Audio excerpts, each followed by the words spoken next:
इसका जो मसाला है बहुत ही ज़्यादा जो है लश सा बनता है, बहुत ग्रेवी इसकी थिक होती है। तो अस्सलाम वालेकुम जी, आज आप लोगों को बनाने जा रहे हैं बहुत ही मज़ेदार गोश्त में वैरायटी। इसका नाम है हैदराबादी दम का गोश्त। तो यहाँ पर मेरे पास 1 किलो जो है मटन का गोश्त है। इसमें जो है इसकी हमने मैरिनेशन करनी, तो उसमें जो चीज़ें बीच में जाएंगी, सबसे पहले आप इसमें डालेंगे अदरक और लहसुन का पेस्ट 2 टेबलस्पून है।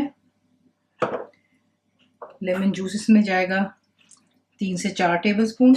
हरी मिर्चें 4 अदद थी, उनको मैंने सीखे से चॉप कर लिया था।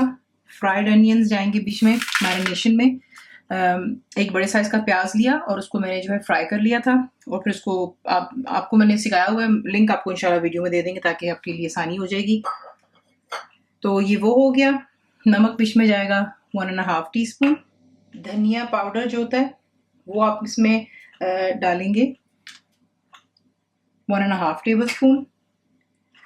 पिसी हुई लाल मिर्चें 2 टीस्पून है। नमक और मिर्चें आप अपने जायके के मुताबिक कर सकते हैं। हल्दी जाएगी 1/2 टीस्पून। गरम मसाला मेरा होममेड है 1 टीस्पून। जो ज़ीरा पाउडर होता है वो भी आप इसमें डालेंगे 2 टीस्पून भरकर है।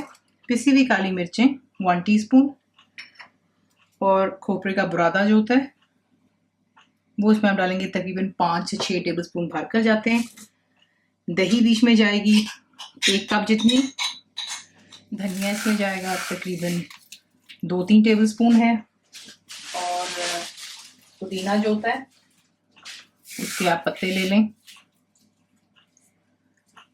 5-10 ले लें, और उनको आप जो चॉप करके डालते हैं, आपको पता है मैं चीज़ें फ्रीज करती हूँ। तो ये वो हो गया हिसाब से। इसको अच्छे से मिक्स करते हैं, कवर करें, और इसको आप छोड़ देंगे तकरीबन 1 से 2 घंटे की। उसके बाद आपको दिखाते हैं।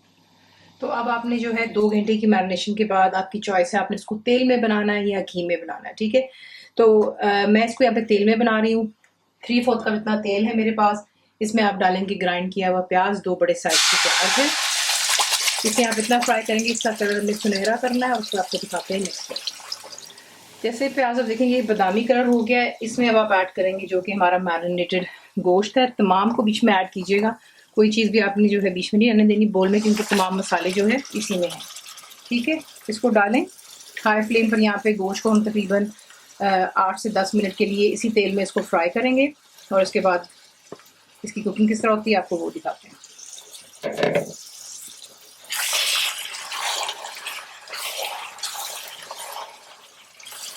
तो देख लें, यहाँ पर आपने ऐड कर देने 2 टुकड़े दालचीनी के, और ये चंद सब इलायची जाती हैं 6-7 डाल दें, ठीक है।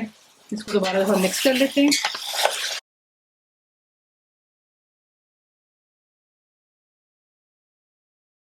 अब इसमें हम ऐड कर देंगे पानी, ठीक है। मटन है, टाइम लेता है गलने में, तो इसमें आप पानी अपने हिसाब से भी डाल सकते हैं। 1 किलो में मैं यहाँ पे तकरीबन 1.5 गिलास इतना पानी डालूंगी।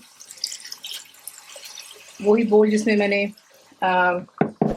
मैरिनेशन की थी गोश्त की, उसमें मैंने पानी डाल दिया था, ताकि जो भी इसमें कोई मसाले थे तो वो तमाम जो है ज़ाया ना हो। पानी डाल दिया, इसको अच्छे से मिक्स कर लें। हाई फ्लेम पर रखें। जैसे इसमें जोश आएगा तब आप इसे कवर करेंगे, और फिर लो टू मीडियम पर रख के इतना कुक करेंगे कि जो मटन है आपका अच्छा से गल जाना चाहिए। तेल घी इसमें इसको आप बना रहे हैं वो दोबारा सरफेस पर आ जाए, ठीक है। तो इसको कुक हो जाने देते हैं, और फिर आपको दिखाते हैं नेक्स्ट। तो देख लें यहाँ पे गोश्त अच्छे से गल गया, तेल सरफेस पर आ रहा है। अब इस पर आप चंद हरी मिर्चें डालेंगे, 1 मुट्ठी भर हरा धनिया डाल दें। इसको अच्छी तरह मिक्स करके भून लेते हैं हाई फ्लेम पर 2 से 4 मिनट के लिए, और फिर से करते हैं डिश आउट। इसी के साथ इसको बनाते हैं, सर्व कीजिएगा रोटियों के साथ, नान हो जाए, रोगनी नान हो आपकी अपनी चॉइस, क्योंकि इसका जो मसाला है बहुत ही ज़्यादा जो है लश सा बनता है, बहुत ग्रेवी इसकी थिक होती है। तो रेसिपी आपको पसंद आई तो प्लीज़ को लाइक शेयर सब्सक्राइब जरूर किया करें। कंप्लीट रिटन रेसिपी आपको मिलती है मेरी वेबसाइट पे biscuitwithfaiza.net पर। उम्मीद है आप लोगों ने मेरी ऐप भी डाउनलोड करी हुई जो कि फ्री है, तो ज़रूर बनाइएगा। तो कैसा लगा दुआ में याद रखें, and thank you for watching the video. Subscribe करें, बेल आइकॉन का बटन दबाएं, मेक श्योर कीजिएगा कि ऑल भी प्रेस कर दीजिएगा ताकि आप लोगों को मेरी लेटेस्ट वीडियोस रिसीव